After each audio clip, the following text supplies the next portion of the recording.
I thought you were going to have this trusting conversation with her that you promised me. Her and I both trusted you. For a grown man to violate a child who trusted him, you should be ashamed of yourself. You plotted on me and my little girl. The entire time you knew what you planned to do. Isolate, intoxicate, then violate my baby. Shame on you. I trusted you to bring her right back. You were supposed to bring her back the same way that you took her. Instead, you drugged her and took advantage of her. You sexually abused her. You forced alcohol down her throat. You then forced her to see things that no child should ever have to see. You forced her to feel things that no child should have to feel. You forced her to accept violence that no child should ever have to endure. You forced drugs in her that no human should ever even ingest. She's my child. My baby. How could you? How could you? You could have killed her with all the drugs that were found in her system. Damn. And you thought your master plan was mapped out perfectly, huh? You thought I'd be dumb enough to believe you over my child. And you thought that money would blind me. You thought I was going to be so blinded that I wouldn't notice when you returned her with bruises all over her body and her mouth busted, uncontrollably shaking. Absolutely not. And although you executed your plan and you got what you wanted those couple of hours, you actually failed. Because look where you're at right now.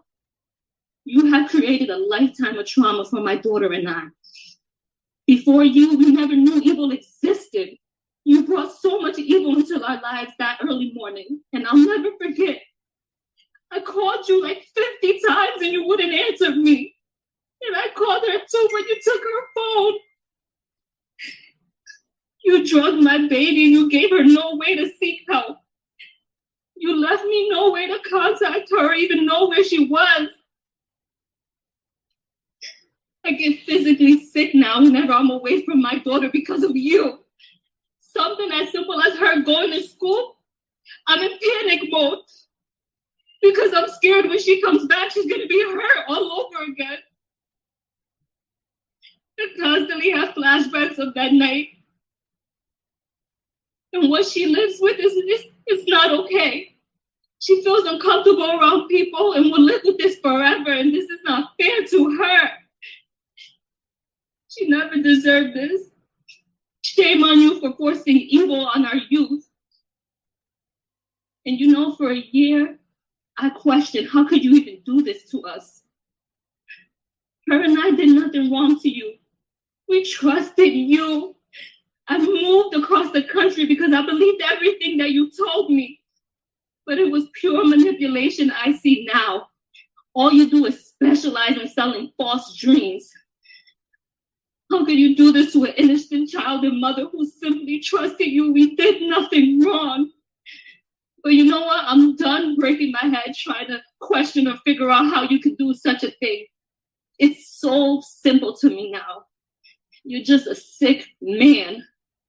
A man you can have a plethora of women, but you secretly prefer to have a child. And it's so clear now. I will never be able to fully trust another person due to the betrayal that you've shown me. And for that, I was not willing to trust 6 strangers and go to trial. Nor was I going to put my daughter through an additional trauma. This plea was in our best interest. You and I both know the evidence is extremely substantial. But even with that, I refuse to have my child be tormented when she's done nothing wrong. All she holds is the truth. And I will say this, although you were so worried about being labeled a sex offender, you did us a huge favor by admitting to guilt, period. So for that, I thank you. I truly thank you. Yes, mitigation took place and I allowed it as long as it meant you going to prison and you getting true help. Because true help means no more victims. The fact that your only non-negotiable was to accept a sex crime shows exactly the type of man that you are. You know what you did in that hotel room. I know what you did, and my daughter knows what you did. DNA doesn't lie.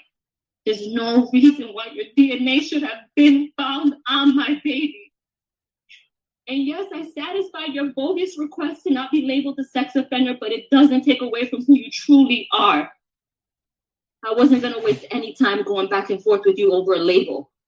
God will judge you for exactly the person he knows you to be, a sexual predator. So rest assured, jail time equals jail time. And I pray that during your 10 years of sex offender probation, you actually receive the treatment that you need, and it helps heal your sick mind and get the thoughts of being with children out of it. All you care about is your pretend image. But I know exactly who you are now.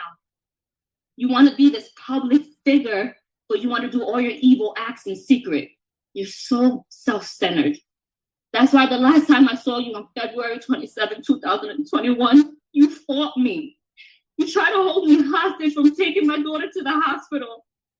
I'll never forget that cowardly look in your eyes. I'll never forget it. You were so scared. You were so scared because you realized you messed with the wrong one.